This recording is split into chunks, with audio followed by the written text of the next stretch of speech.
Sawadee krap, I'm JP Mestanza, and today is Thursday, June 26. You're watching Phuket Xtra, brought to you by pdcphuket.com. The two men who tried to ferry a bomb over to Phuket but were caught in Phang Nga earlier this week confessed to being part of a team that planted 4 explosives across the island, and authorities have cleared 3 sites so far. Police continue to investigate. This is a developing story.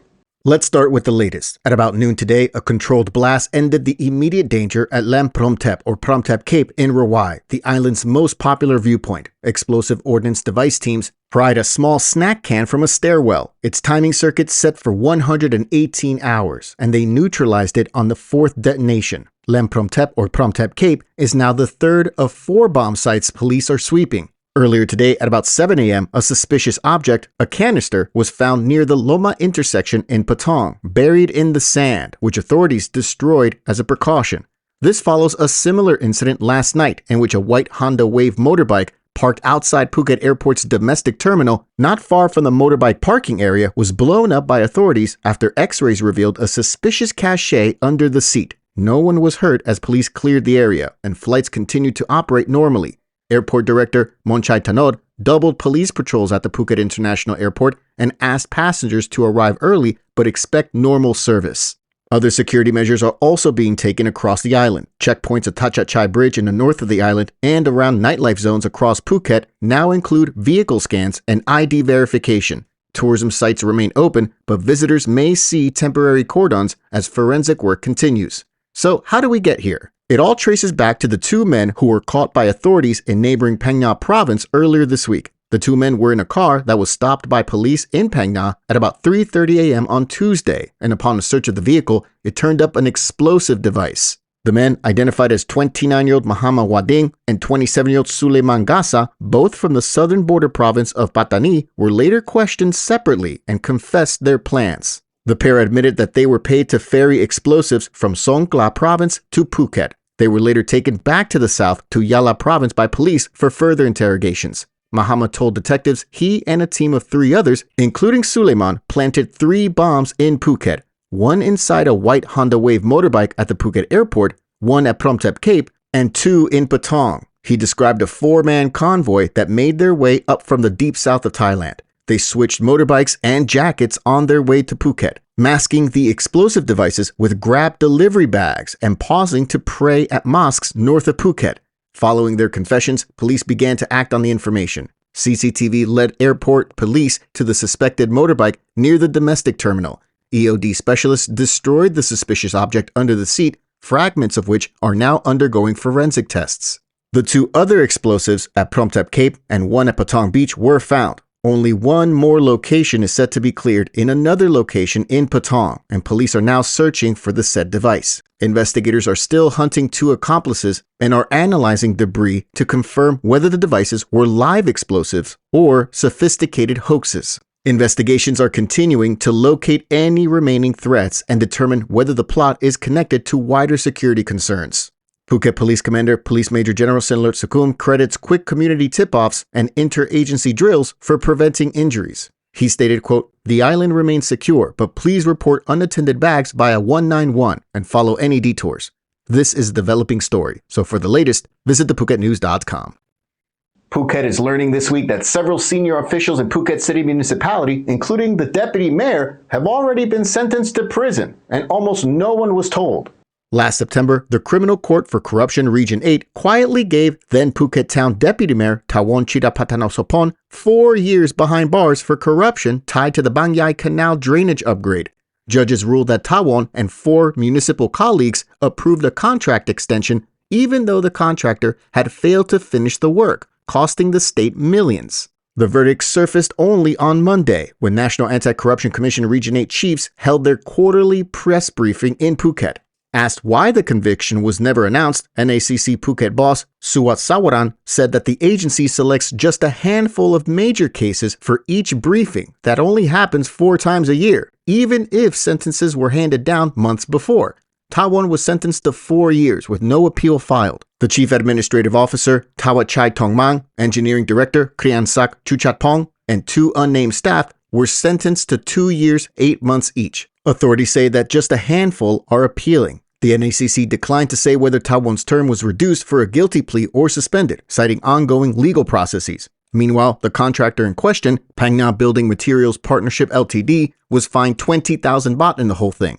For residents, this case matters, as the Bangyai Canal drains Phuket town during heavy rains. Delays and cost overruns have fueled repeated flooding, leaving taxpayers to wonder where the money went. For more, visit thephuket.news.com. We're here with Chris, head boy at Headstart International School Phuket, who has achieved the remarkable feat of receiving 5 offers to study at Ivy League universities in the US, as well as Stanford. Chris, how has Headstart supported you in this achievement? Headstart's university preparation program has given me truly personalized and individual feedback. It's clear that they want me to truly succeed. Applying to this many world-leading universities required me to juggle a lot of plates at the same time, and Headstart's university counselors were really accommodating in helping me through that. Whether it was completing application forms, prepping for interviews, or writing personal statements, they were always on hand. It wasn't a one-man show that got me these offers. I had the support of the entire school, giving me the confidence to fulfill my dreams. To find out more about Headstart's university preparation program, the world-leading destinations of its graduates, or to arrange a tour, visit headstartphuket.com. This Friday, Kamala will stage Phuket's largest tsunami drill since the pandemic, part of CMEX 25, a national exercise spanning all 6 Andaman provinces. At 1:30 p.m., a simulated undersea quake will trigger warning sirens and evacuations at Rajaprachanukro School 36. More than 1,000 participants, officials, hoteliers, students, and community volunteers will move to high ground while command centers test real-time communication with neighboring provinces. The 3-day program opened yesterday by Disaster Prevention and Mitigation Chief Pasakon Bunalak that paired classroom sessions on warning technology with live drills. Veterans of the 2004 tsunami, including Phuket Vice Governor Aldul Chutong, are sharing lessons learned to refine sheltered logistics and tourist translation protocols. Authorities stress that this is a drill, not an emergency, but ask residents and businesses in Kamala, Patong, and Bang Tao to cooperate if they hear sirens or see road closures. Officials say stronger, coordinated rehearsals now means quicker, calmer action should the Andaman coast ever face another real tsunami. For more, visit thephuket.news.com. Thailand's National Anti-Corruption Commission has opened a preliminary inquiry into the leaked phone call between Prime Minister Betotang Shinawat and Cambodian Senate President Hun Sen. The NACC Secretary General confirmed a citizen complaint was filed and says investigators are now deciding whether the case falls under the agency's mandate for, quote, serious ethical violations. As for what happens next, a 10-day window covers only the first fact-finding step and transcript verification, not a full verdict. Linguists will translate and cross-check the clip, which contains Thai, Khmer, and English languages, before any formal board review. The commission may not summon the Prime Minister if existing evidence is deemed sufficient. The NACC Secretary General stresses that there's a, quote, no rush, no political pressure. If the NACC board accepts the case, it could advance to a full investigation that might recommend disciplinary or legal action.